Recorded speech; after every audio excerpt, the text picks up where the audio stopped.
Well,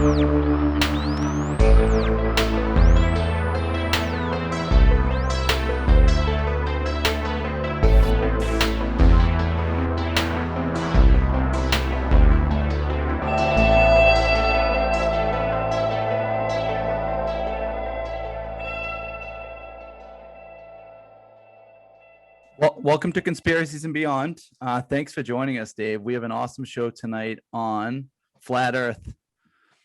Looks like we're missing Jedi, but thanks for coming on, Dave. It's pretty cool. We're a new show, and we're really excited to learn more about Flat Earth. What is your all of your views on Flat Earth? Like right now, someone says, I got $1,000 for you. Is the Earth flat or is it a globe? What are you gonna say? So 3 weeks ago, I would have put the way I look at it. I would have You're said a flat earther already. Next.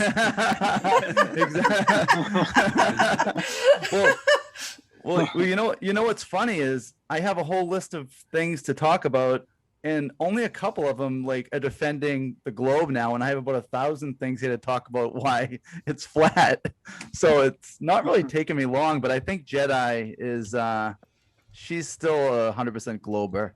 Yeah, this is so new to me. I mean, I'm coming here from a place of a student, so I am interested to hear about the flat Earth theory. Well, it's not the theory. The globe Earth is the theory. The flat Earth is provable. The globe Earth. The only thing. The question is, when were you introduced to the globe? How old were you when you were introduced to the globe? And what did they show you other than cartoons? And the answer is before you could talk. And no, that's all they showed you was cartoons. There's nothing about the globe that makes any sense. And they've brainwashed us into not being able to see that. But I can tell just by the look in your eyes and the sound of your voice and your friends around you that you are going to see it today. And before this show is over, you're going to know that you don't live on a globe. And you're going to lose the respect of your family and friends, but that's only temporary. Okay? Well, actually, I haven't lost any friends yet.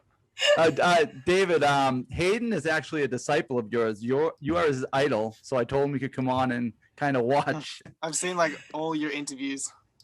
All right, well that's a lot, man. So you can do it. No, listen. I'm gonna go. You can do it for me. You got this. This is easy. You know what's amazing? Flat Earth is once you get over the misconception, like people think flat earthers are crazy. So one of our guys is going around with tickets, and he's on a tour around the United States. He's been going for 5 months, and he gets his microphone out, his speaker, and he goes to the big areas, boardwalks. He was in Union Square in New York City the other day, and he just starts preaching flat Earth, and people gather around, and he says, people say you're crazy. He goes, okay, I've got $100. I'm going to ask you 3 questions about your globe model, and they're really easy. The first one is, how many times does the Earth spin in one day? Do you know that most of the people get that wrong? Okay, it goes around once a day. Yeah. Right. The next question is, what's the diameter or the circumference of your Earth? They don't know. What's the speed that it orbits the sun? They don't know. How far is the sun? They don't know. How many times bigger is the sun than the moon? They don't know. They don't know anything, but we're crazy. Okay. Flat Earthers know more about the ridiculous globe model than the people that defend it. Because the people that defend it, the only reason they're defending it is because they're brainwashed.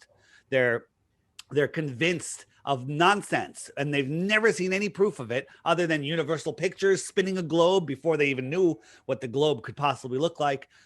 Once you see this, you're finished. There's no going back, right? So the first thing is very simple. What is the flat Earth, right? If you Google flat Earth, you're going to end up here. This is the Flat Earth Society. The Flat Earth Society is a government-run disinformation site to gatekeep your mind and to make you laugh at flat Earth and never look at it again. We're not a disk. We're not a pancake floating in space with other ball planets or even other flat planets. No flat earther believes that. They want you to think that that's what flat Earth is, because if that's what if I thought this is what flat Earth was, you have a right to call me a moron, because that's not what it is. So if it's not a pancake floating in space, what is it? And the answer is, the Earth, the best way I describe it is the Earth is an extended flat plane with hills and valleys and whatnot. And we live what I call in the Antarctic basin, right? Here's our world pond. Think of it as just a big ass pond, and it has a bunch of islands. We call them continents, and all of them islands are surrounded by water, but all of the water needs a container, and that container is Antarctica. Antarctica is the highest land on Earth. Did they teach you that in school? I don't think so. Okay. We live in the Antarctic basin. Large bodies of water at rest lay flat. And the Earth, as they say, is 70% water. I think it's more than that. How many stretches of flat water does it take to make a sphere? The answer is, that's a ridiculous question. Yeah. So that's where we live. So who wants to ask a question first? Because I could take this anywhere we go. All right. So we get a bunch of stuff, but it's funny you mentioned that you learned this when you're really, really young, because I asked my daughter. No, I didn't learn this when I was really young. No, I'm saying we learned it was a globe. When oh, we were yeah. Before you can talk. Right. So, I bet if you go back and you ask your parents, they probably had a solar system mobile over your crib. Right. You get toy rockets. You get NASA on the sheets. You get Sesame Street has astronauts on it.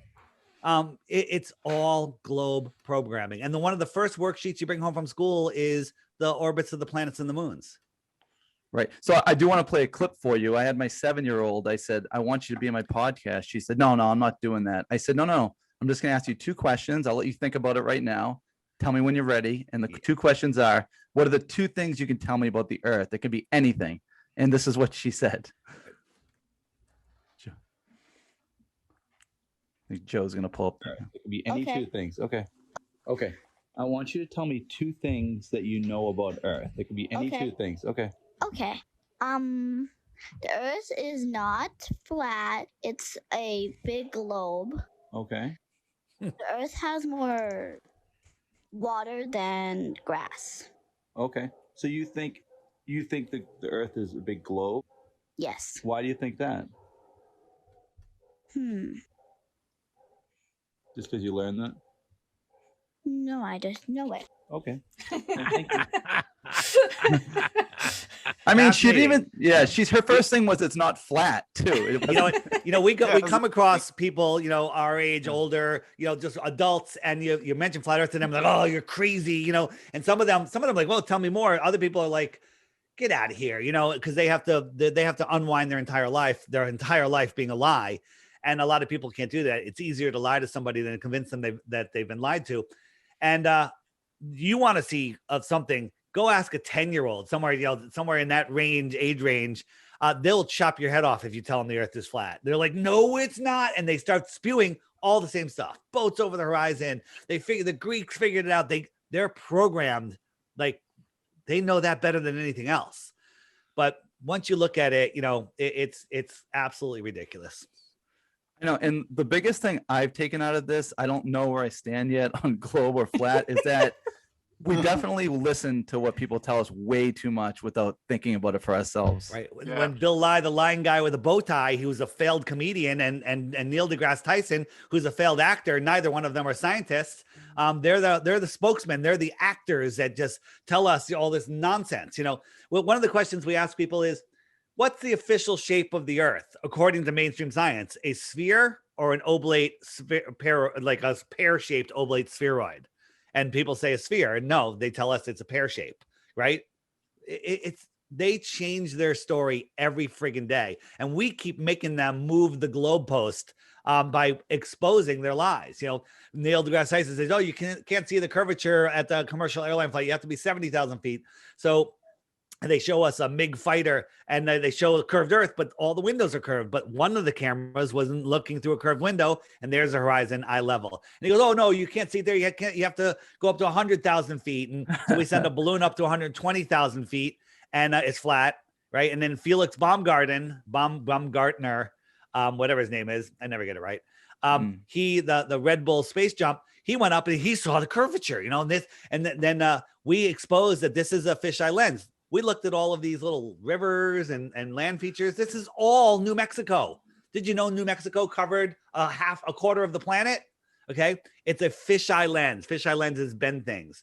It's flat.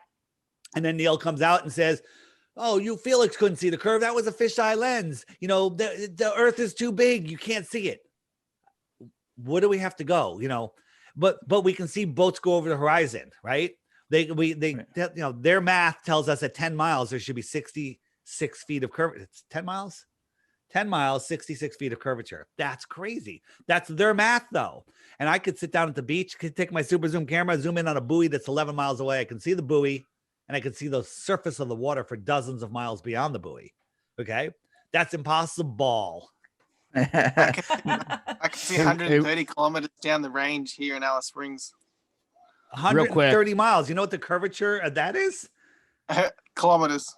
Yeah, 130 kilometers. How many miles is that? It's probably like 80 or so, I would say. Yeah. Yeah, so 80 miles, that's a huge amount of curvature. There's so many, there's endless proofs. You know, submarines sitting at the bottom of the abyssal plain can see another submarine over 100 miles away. There should be a mountain of dirt in between them over a mile high. What is it? The sonar goes over, hits the submarine, and then comes back. That's insanity. Okay, there's no excuse for it. How about, Wait, hang on. I got a call from legal real quick. Just wanted to point out Neil deGrasse Tyson has a BA in physics from Harvard and a PhD in astrophysics from Columbia. Just want to put that out there. You can throw it out there, but it's a BS degree. It's a BS degree. It's an honorary degree, right? The guy doesn't. We even asked him about the curvature formula. He doesn't even know what the curvature formula of Earth is. Okay, which is 8 inches per mile squared. Very simple formula. Okay, had no idea. The guy is an actor. He's a failed actor. I mean, astrophysicist has to be the only job where, like, he's never been to space. Obviously, you know what I mean. No one's been to space. But if you look in that, so all you have to do is NASA, and you have to catch them faking space once, and then you can unwind it to everything they do is fake, right? So there's so many times they screw up on the International Fake Station. It's unbelievable. We get them caught hanging on wires, you know, taking green screen shots, playing with CGI objects. But one day they got a fresh lemon on the space station, and look, it's not real. It's a CGI.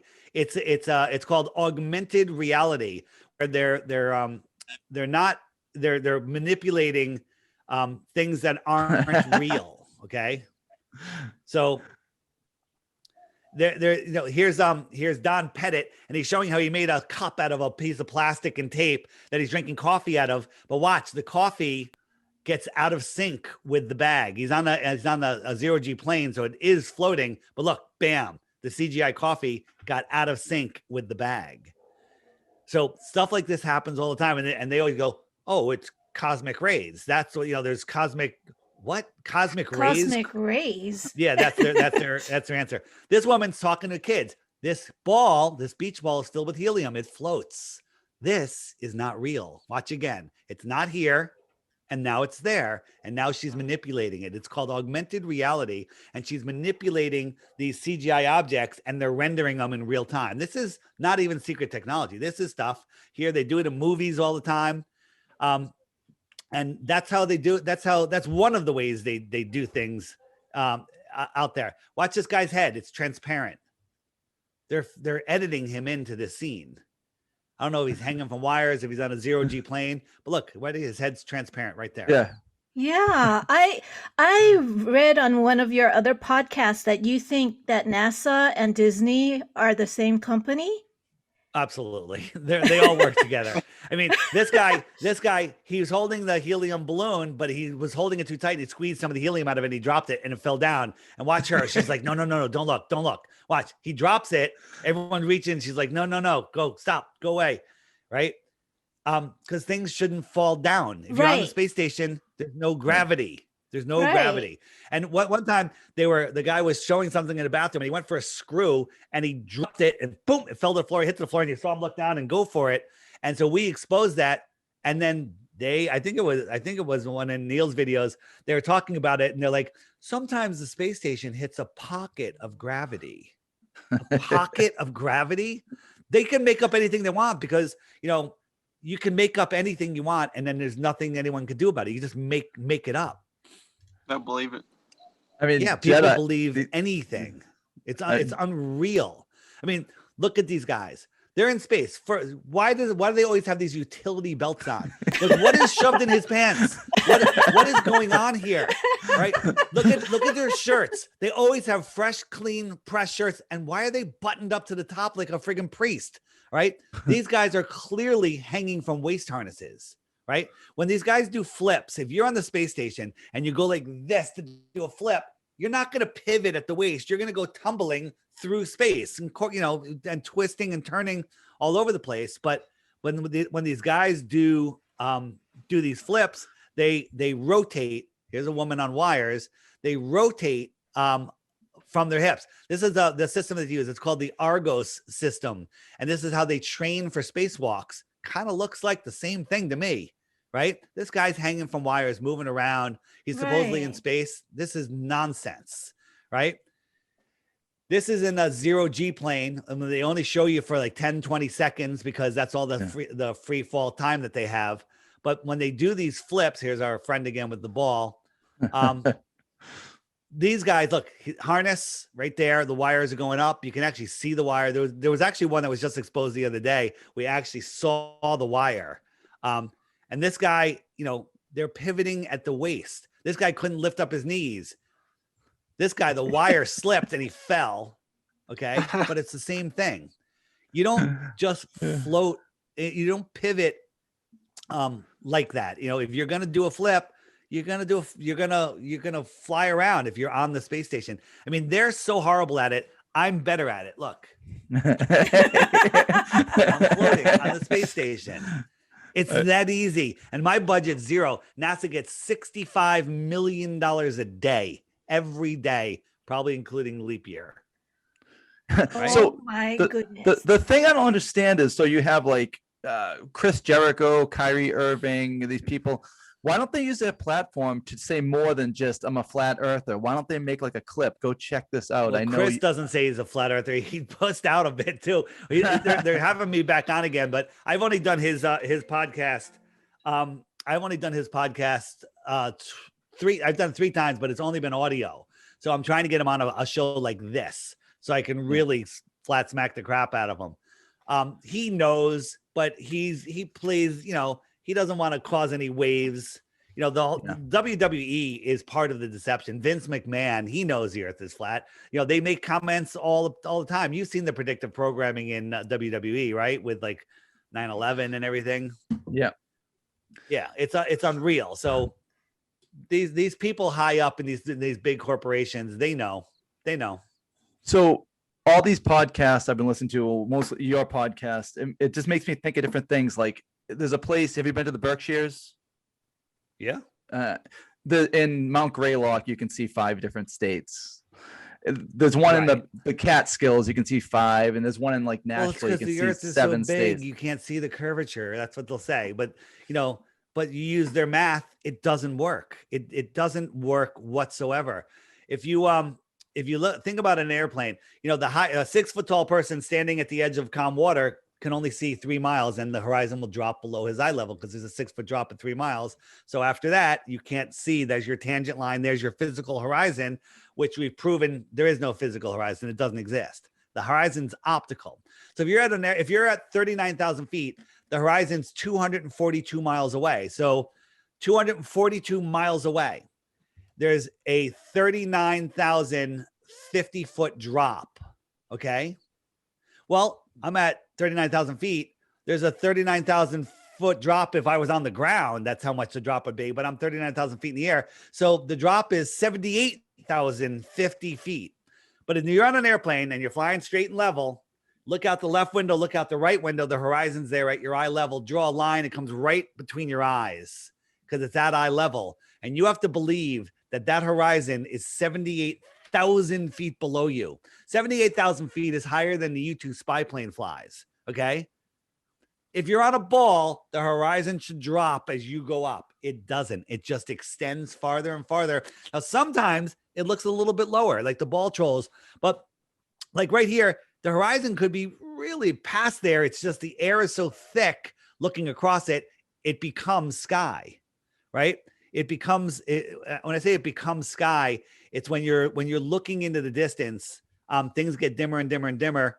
duller and duller until you can't see anymore. It just blocks your view. Like here's a mountaintop. It's getting lighter, lighter, lighter, lighter. And there's another mountaintop out here, but you can't see it. So it just looks like sky. So you think this is your ball horizon, but it's not. It's just an optical effect. So I was talking to one of my friends about this the other day. He was in the military and he said, no, it's a ball because when I was a sniper, you have to play for the curvature of the earth. That That's can't possibly be ridiculous. true, right? No, Right. so you can play for wind and you can play for drop, right? But Right, you can't. right. So imagine this: you're a sniper and you got you got your guy right in the sight, and you're like, okay, I got him. I'm gonna go like this and then hook the bullet around. What? That's insanity, right? I'm gonna turn the scope so I'm pointing over there when I'm trying to shoot over there. It's the dumbest thing. And here's the other thing: what about hot air balloons? How come those just hover above the earth? They're disconnected from the earth. How come they're not having Coriolis? And here's a question for you. Well, they say because it's already disconnected from the earth, the bullet is connected to the earth as it's going through the barrel. So it has the spin. This is what they say. So here's a question for you. How about a sniper shooting from a hot air balloon? Does he have to account for Coriolis? I know, huh? Jedi, what's your biggest Don't bother thing trying to think about it. It's the dumbest thing ever. Yeah. Go ahead. Sorry. Jedi, what's your biggest thing that you're having trouble with that you want to stay a baller? That you're having trouble getting over? I don't know. I mean, like I said, my mind is blown away. I didn't know how intense this was. So I'm like taking in everything. Here's the thing. You've never thought about why you think it's a ball because you were told before you can process. Your whole world foundation is on it. And here's the problem. People are like, oh, I don't want to deal with this. It's emotionally going to hurt me. Your brain hates, emotion, like mental pain or emotional pain. Yeah, you don't want to deal with that. You'd like to build a world around you that's safe, and you live within this world belief, and when you do this, I'm ripping the rug out from underneath you. But the good point is I'm putting a foundation under you. You're no longer on a spinning speck flying through an infinite space vacuum where an asteroid could take you out every other day. NASA keeps telling us, the asteroid misses the size of a bus, size of a refrigerator. Baloney. There are no asteroids. It's all nonsense. We live here within the Earth system. We're protected. There's no other space balls, nothing. All of that is nonsense. But what's interesting, doing some research that China actually believed that the world was flat. Well, everybody, how about this? Everyone knew the Earth was flat in the 1920s. Did you see my interview with Ruth? 102-year-old woman. She was, I was interviewing her about the World's Fairs because she had gone to the World's Fairs as a child in New York. And her memory was so good. She was so sharp. I said, ask her where she went to elementary school. She knew the teacher, the school, the name, the kids, the street, everything. And I said, what did they teach you in science about the Earth? And she goes, they taught me the Earth was flat. But then later they changed it, as she got up through school. And that was in the 1920s at Hamden Public School, not a religious school, a public school, right? And so then we did more research and we actually found a woman in Croatia that said in the 1930s, all the schools were teaching flat Earth. And then we found newspaper articles in the early 1900s, New York Journal, which is now the New York Times, persecuting teachers for trying to teach heliocentrism, which is the ball model. Why did they change it? Because they changed it. It's all about control, right? There's two major reasons why they're changing it. So real quick, if the Earth is a pond like this, what's out here? What's out here in this outer space? Well, no one's allowed to go beyond 60 degrees south. It's off limits to everybody, except you can take a little vacation. It'll cost you $20, $30, $40, $50,000 to go for a couple of days. They take you here, they show you some penguins, some ice, and then they kick you out. No independent. No, you can barely get off the boat. You're not allowed to explore out here. And there's so much secrecy out here. But what's out there? Maybe there's more land. Maybe this is Antarctica and there's more land. There's some stories. There's one story. It's called the Iron Republic. And it was written in late 1800s, early 1900s about a boat that made its way through an opening in Antarctica, was lost at sea, found this other land, and there was people out there with advanced technology, flat screens, electric cars, hovering craft, all sorts of stuff. And this was like in 1901, this was written. I think it was 1901, give or take. And stuff, technology that we don't even have today, some of the stuff they were describing in this. So this is a story about people in the 1600s that didn't like tyranny. There was tyranny going on. So they picked up and they left and they moved outwards. They moved to the outer space, to the extra terra, the extra territory. So you might consider them an extraterrestrial from outer space. Right So here is it on like Earth. another dimension? No, it's right here. Oh. We live in this pond. We're looking straight down. And this is just the pond out here. And there's another sun and a moon that circle around out here. Our sun and moon circle in here. There could be multiple rings. The farther out you go, the more technological it is. That's where the Mayans might be, and the Aztecs, and all of these people that just disappeared. Atlantis. Let me show you real quick. Yeah, Atlantis. So this is how it works. So we're looking down at the Earth. This is the flat Earth, sun, moon, and zodiac clock app. The sun is the hour hand, but it's right off. It's not pinned to the hour hand right now because we're in daylight savings time. That's a joke. Daylight savings time is to throw us off because we are connected to the Earth. You can't live off of the Earth. Okay. You can go on a plane for a little while, but if you're on a plane for like 15 hours, you're a wreck when you get off of it. You can't live without being connected to the Earth. Okay. So this inner circle, this yellow line, is the Tropic of Cancer. Right now, the sun is over the Tropic of Cancer. So we look. It's hot in Miami. It's hot in Mexico, Southern California, because the sun is right over them. It passes wherever the sun is, it's noon. And so it's super hot. But at the same time, Australia is having their winter, right? The outer southern lands have their winter because the sun is farther away. They're out here. The sun's all the way in here, right? So southern Australia, it's friggin' winter. It's snowing. But if I jump the sun 6 months forward, it goes out to the Tropic of Capricorn, and now they're having their summer. We're having our winter because the sun's farther from us, closer to them. Oh, here's a simple way to describe it. Two of us are sitting outside. It's freezing cold, 30 degrees, whatever, winter, snow on the ground, and we're 20 feet apart, okay? And then somebody comes over, one of us, with a big heat lamp, right? And they're holding a heat lamp 10 feet, 15 feet over our heads. You can feel that heat radiating down on you. That sun lamp is high in the sky for you. The other person that's sitting over there, they look over at the lamp. It's farther away. It's still 15 feet in the sky, but it's lower in the sky because it's farther away. They can barely feel the heat. That's their winter sun. Then they move the sun over. The other guy looks, it's lower in the sky for him. And the guy under it, it's high in the sky. It's close. It's directly over them. That's how seasons work. Seasons make zero sense on a globe. Zero.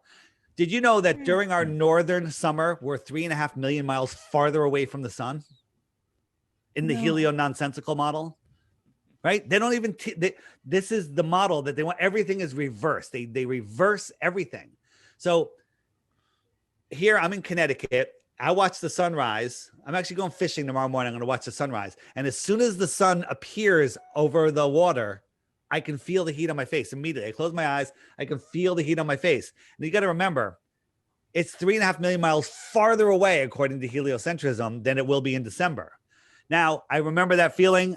Now, that's the most severe tilt if we lived on a ball. It's right on the horizon. It's not, not that 34-degree tilt.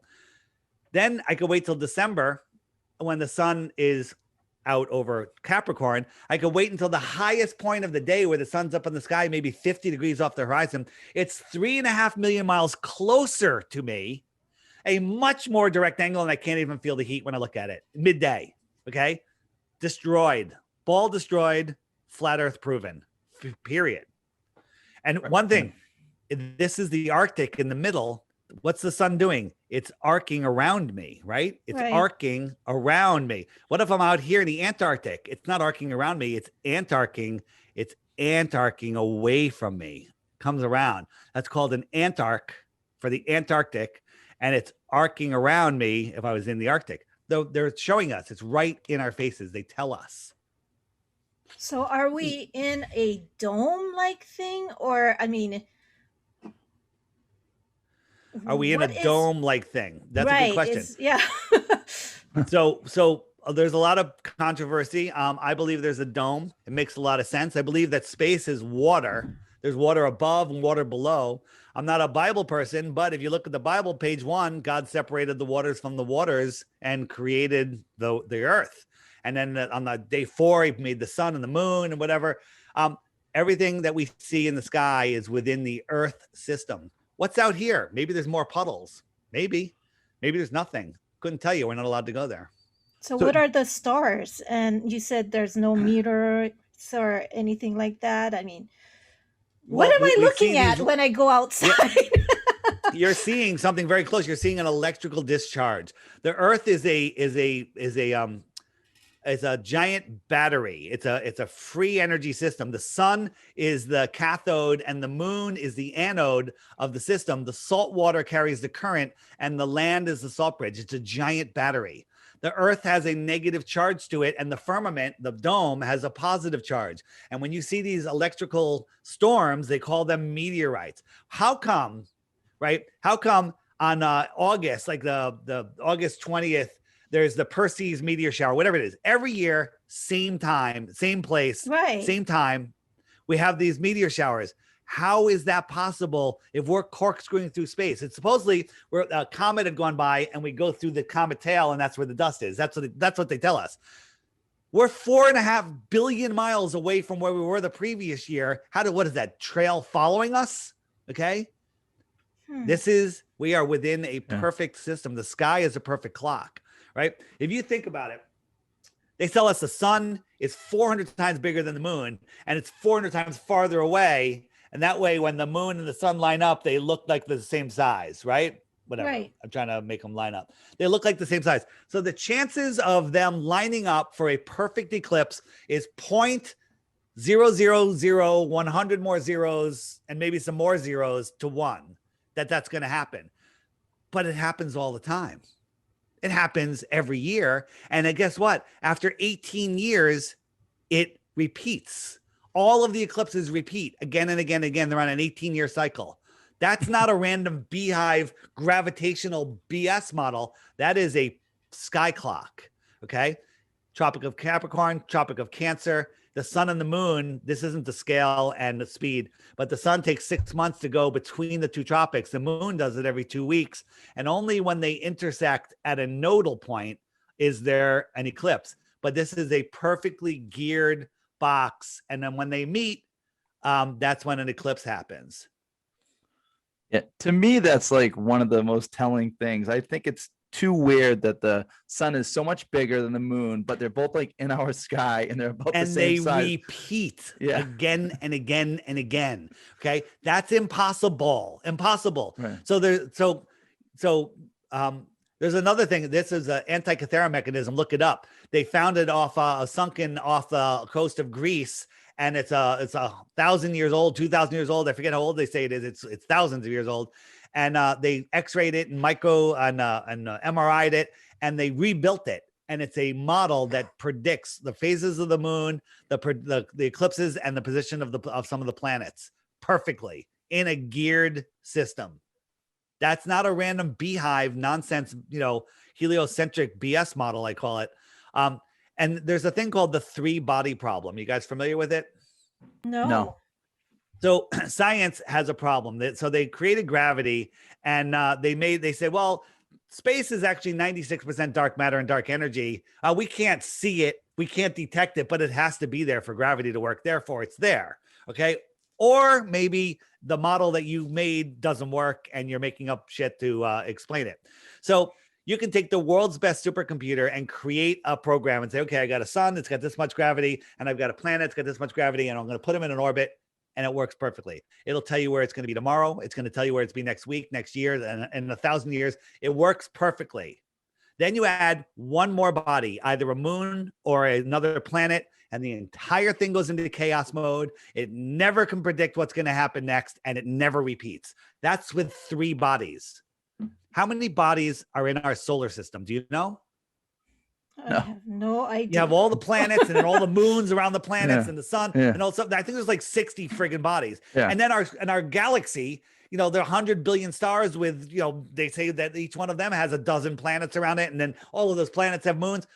but nothing ever affects anything. How come when the moon comes around the Earth towards the sun's gravity doesn't speed it up and rip it away? We speed it up when it goes back around. How come it doesn't slow down? How come the sun doesn't tug on it? How come the sun can hold on to Mercury, Venus, Earth, Saturn, Jupiter, all of them? It can hold on to them, but it can't hold on to our moon. Okay?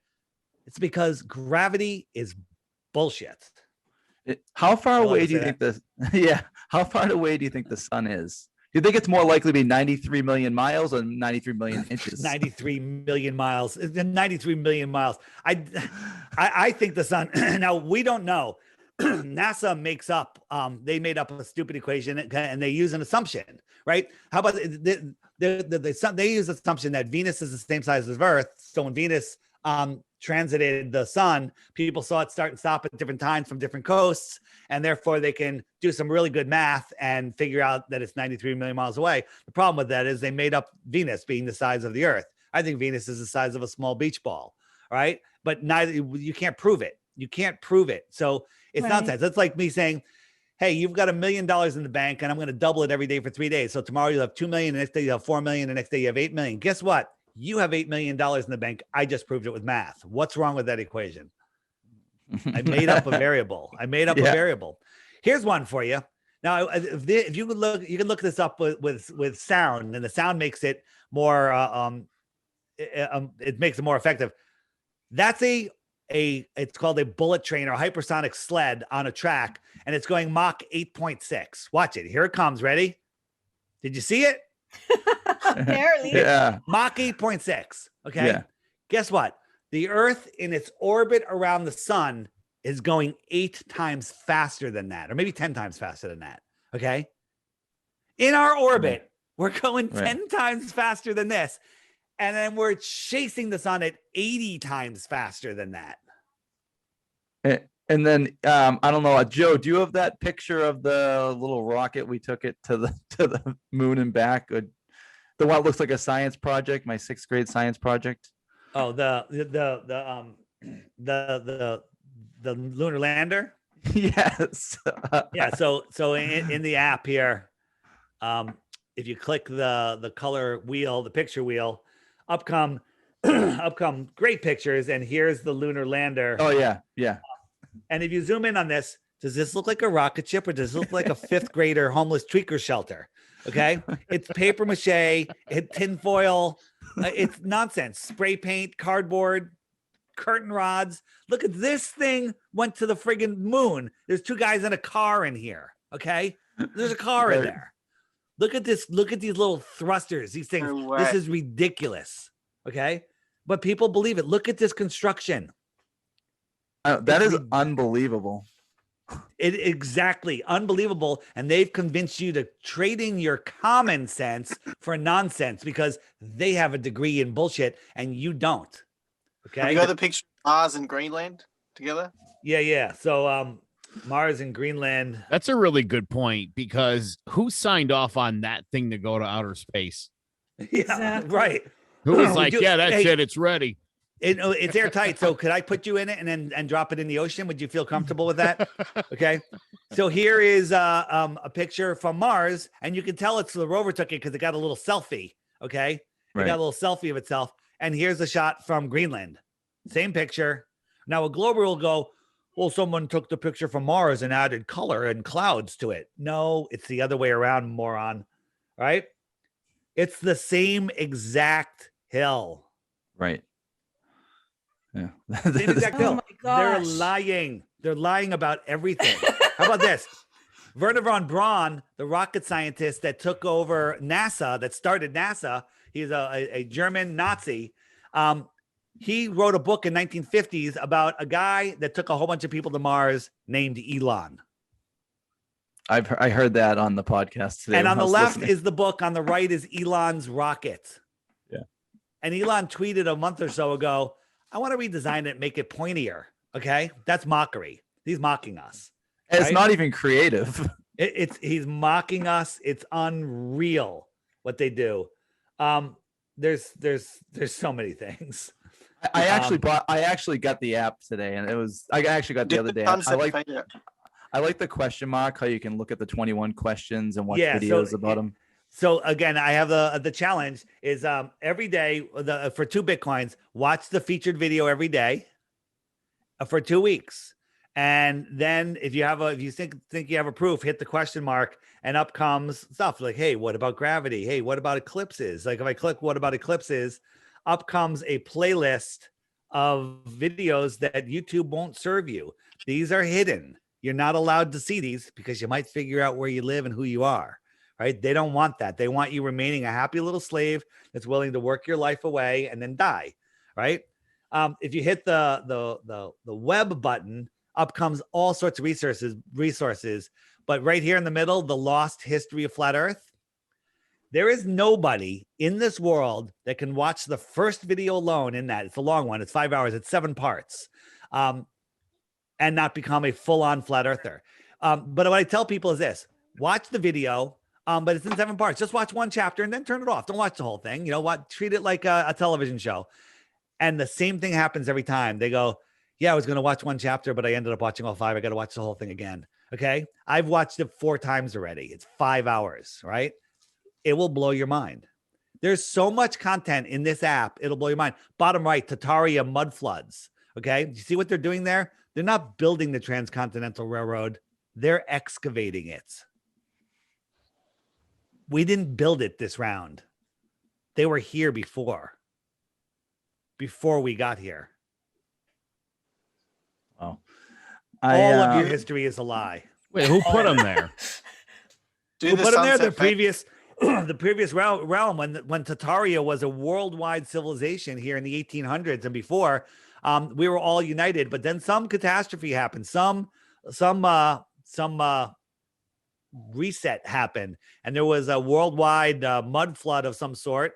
Not sure on the time frame of how it happened, but all of our history, the Wild West, a lie. All of things, the gold mining rush, a lie. It's all lies. Everything about our history is a lie. You watch, if you hit that Tataria button, bring food and water, and make sure you have a couple days off work, because you're not going in after you click that. What about the Challenger going up to space and everybody dying? Or, I mean, glad you asked. So we did a little research and we found, I'm going to add that picture to the app. That's a good one to add.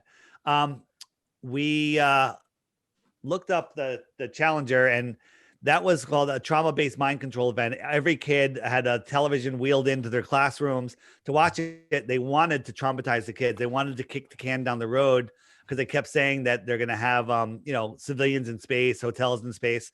But when we look, we found that 6 of the 7 we found so far have what they say is identical twins. Same name, same birth date, same voice, same expressions, same dimples, everything is the same. This one right here, Judith Resnick, she's a professor, I believe, at Yale, and this is Judith as an astronaut.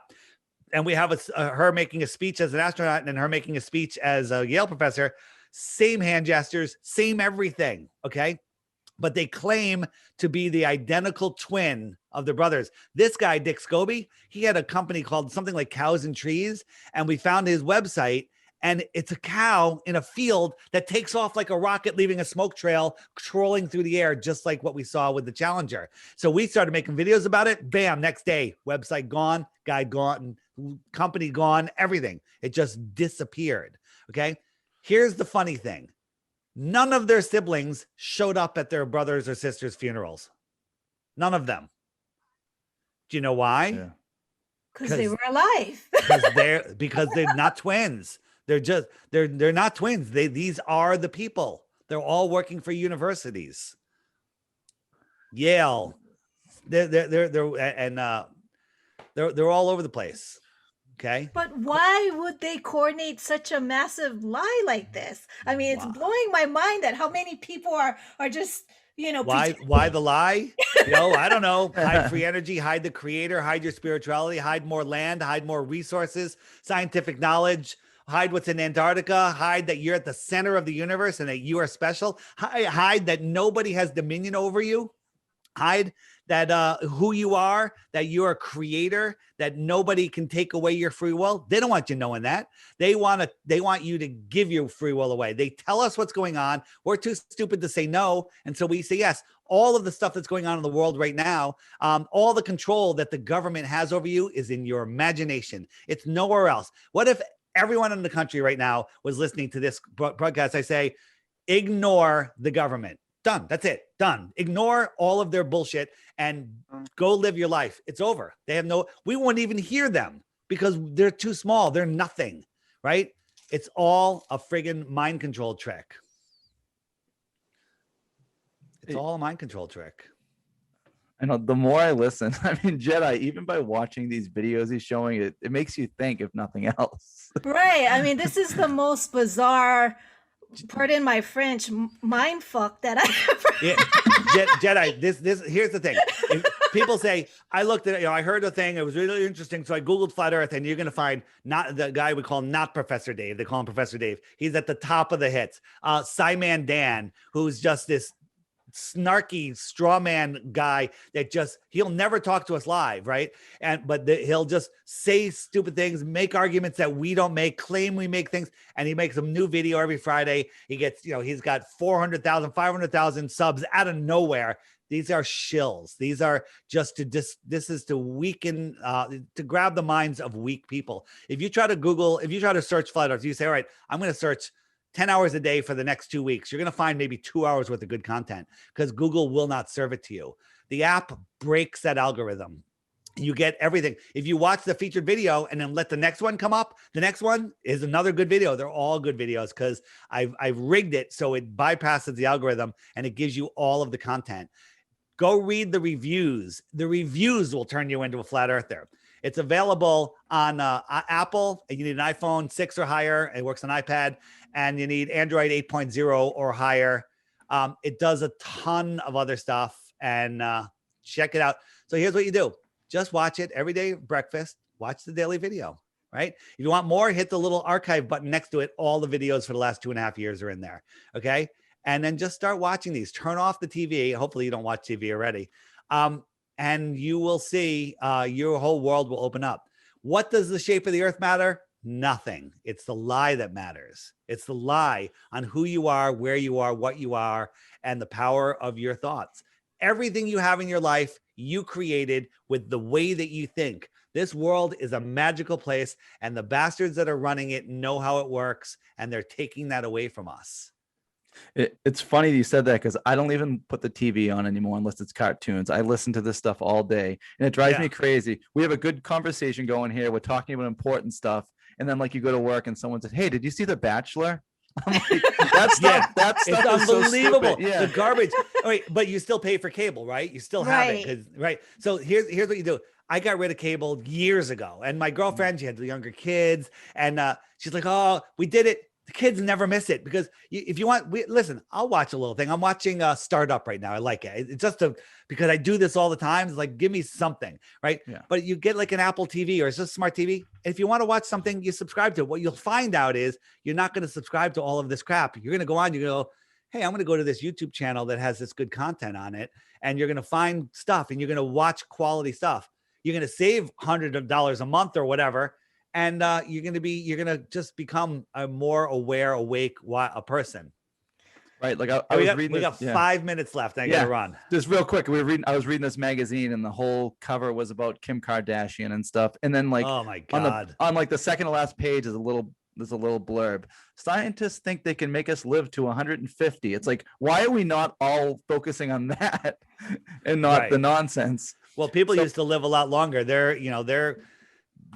They're controlling how long we live. There's blue zones in China, and all over the place where these people live to be like 130 and they don't start declining until they're over 100.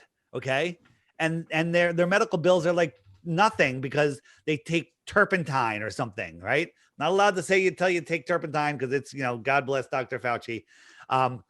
Don't say that. Well, I have to say it to keep this show going. Yeah. All right. So hey, if we only have you for like 4 more minutes, let's just do a couple rapid fire things. Shoot. If you could figure out if there was an answer to one thing, what would you want? The moon or Antarctica? Oh, that's a good question. I think either one of them will expose the flat Earth. I'd flip a coin. Really? Is it that close? What about dinosaurs? Dinosaurs never existed. Dinosaurs are a joke. Look, here's proof of a dinosaur right here. Okay, right? That's like a planet. They're the dumbest things ever.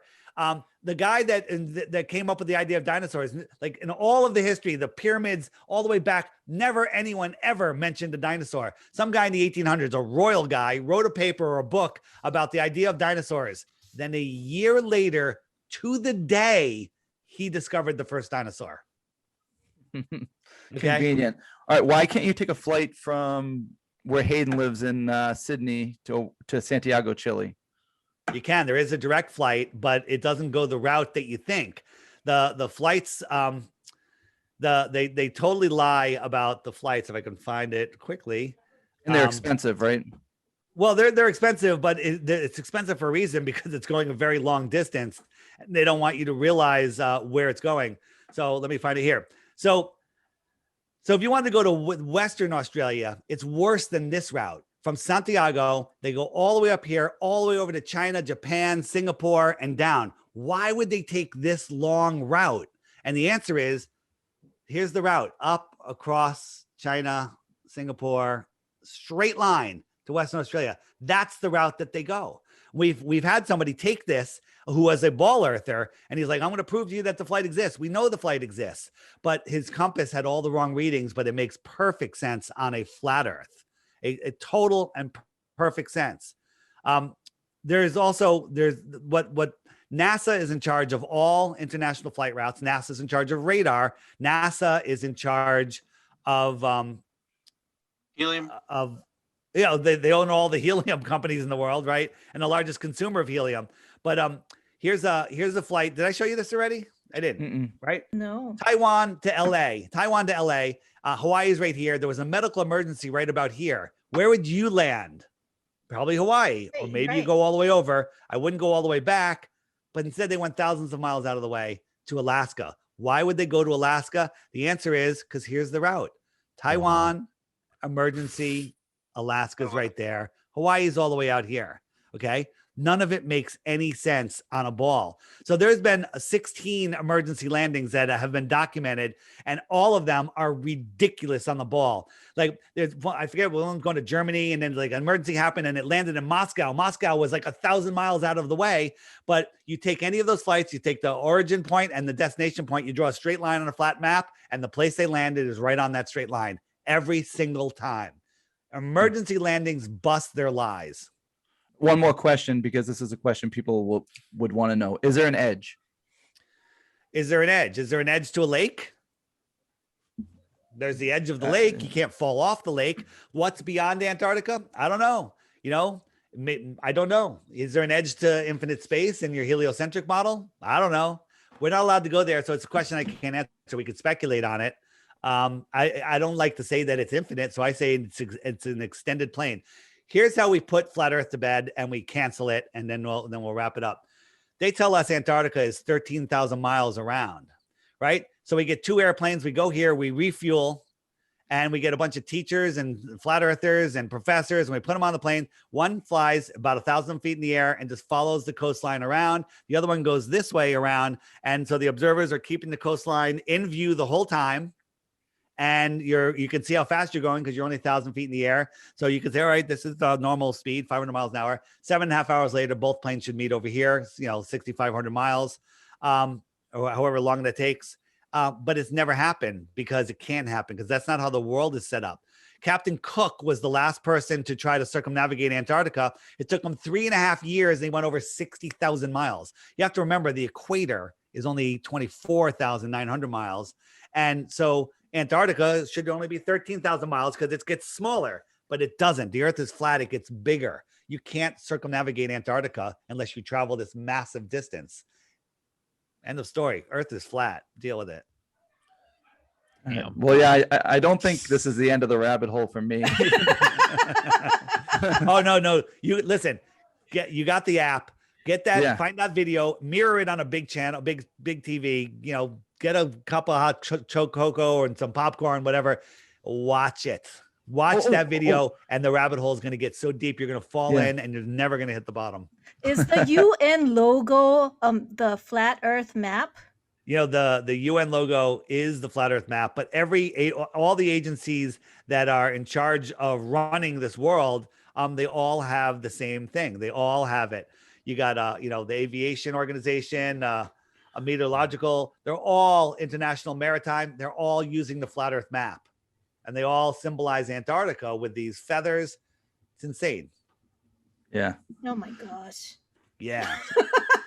So Dave, I'm on the Connecticut border, so one of these days I'll have to get down to the Ginger Man maybe and have a drink and talk more about it. I know it. I'm right there. You know the Ginger Man. I actually met Baba Booey. I met Baba Booey there for a drink. I don't know if you've had any success talking neighbor. to Howard. Oh, really? He's my neighbor. Yeah.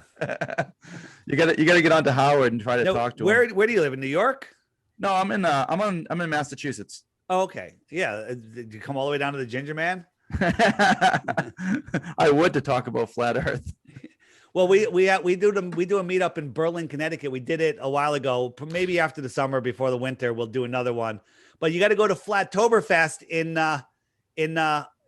February in South Carolina, and you can find it on the app. But I got to run. I got a live show I'm jumping on. So everyone, you can find me at theflatearthpodcast.com. All the stuff is there. Check out the app, the Flat Earth, Sun, Moon, and Zodiac Clock app, and you too can lose the respect of your family and friends. Thank you so much, Dave. All right, guys. See you. See ya. Thanks. Thanks. Bye. Bye.